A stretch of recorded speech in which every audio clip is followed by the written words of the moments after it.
The hallowed halls of academia are now a battleground. Former President Donald Trump, never one to shy away from a fight, has set his sights on Harvard University. Trump's weapon of choice? Harvard's coveted tax-exempt status. This clash of titans has thrust the issue of academic freedom into the spotlight. It has also raised serious questions about the future of higher education in America. Harvard, long regarded as a bastion of intellectualism, now finds itself on the defensive. The university is facing intense scrutiny from the Trump administration. This is not just about taxes, it is about control. Trump and his allies have accused Harvard of being a hotbed of anti-American sentiment. They are demanding sweeping changes to the university's policies. Harvard is pushing back. The university has vowed to fight Trump's attempts to dictate its curriculum or silence dissenting voices. This is a battle with high stakes. The outcome could have far-reaching consequences for the relationship between government and higher education. It is a battle that Harvard cannot afford to lose. Trump's attack on Harvard was as predictable as it was explosive. On April 15, 2025, the former president took to social media to voice his displeasure. His platform of choice? Twitter, of course. In a series of fiery tweets, Trump accused Harvard of being a political entity. He claimed the university was promoting political, ideological, and terrorist-inspired supporting sickness. The tweets sent shockwaves through the academic community. Trump's language was inflammatory, to say the least. It was also deeply concerning. His words seemed designed to incite his base and demonize Harvard. This was not the measured rhetoric of a statesman. This was the unhinged rant of a demagogue. Trump's tweets were not just an attack on Harvard, they were an attack on higher education itself. Trump has long been critical of universities. He sees them as bastions of liberalism and elitism. His latest outburst suggests that he is determined to bring these institutions to heel. Trump's tweets were just the opening salvo in his war on Harvard. The very next day, the Trump administration took concrete action against the university. The Justice Department announced a freeze on over $2.2 billion in federal funding to Harvard. This was a devastating blow. Federal funding is essential for many of Harvard's research programs. The funding freeze was orchestrated by the Justice Department's Joint Task Force to combat anti-Semitism. This task force, created by Trump, has been criticized for its partisan leanings. Critics argue that it is more interested in targeting critics of Israel than in combating anti-Semitism. The task force cited increased anti-Semitism on Harvard's campus as the reason for the funding freeze. They pointed to pro-Palestinian protests that had taken place at Harvard following the recent Israel-Hamas war.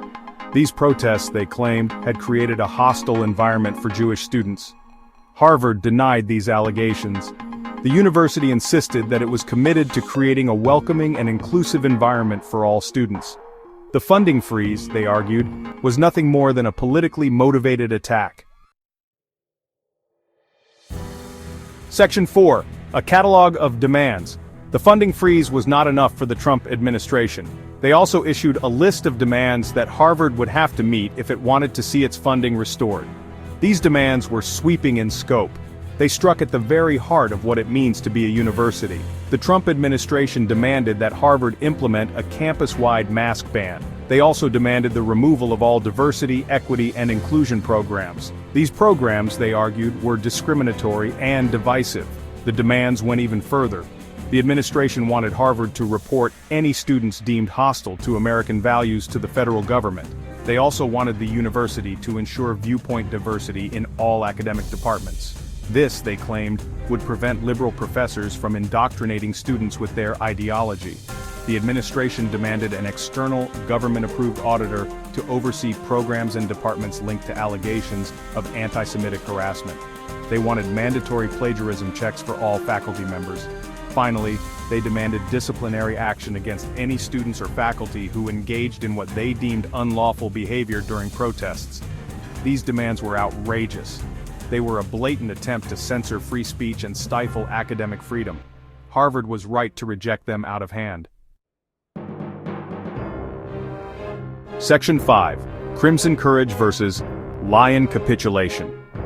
Harvard's response to the Trump administration's demands was swift and unequivocal. The university refused to comply.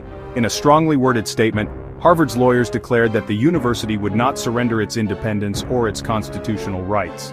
They vowed to fight the Trump administration in court. Harvard's defiance stood in stark contrast to the response of another Ivy League institution, Columbia University. In late March 2025, Columbia had faced similar demands from the Trump administration. Instead of resisting, Columbia caved. The university ousted its president, who had been critical of Trump. They also agreed to implement many of the administration's demands. Columbia's capitulation was widely condemned by academics and free speech advocates. They argued that Columbia had set a dangerous precedent.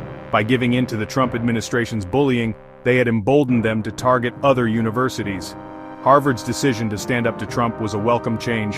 Harvard's defiance was a rare act of courage in an increasingly hostile environment for higher education. It sent a clear message to the Trump administration: Harvard would not be bullied into silence.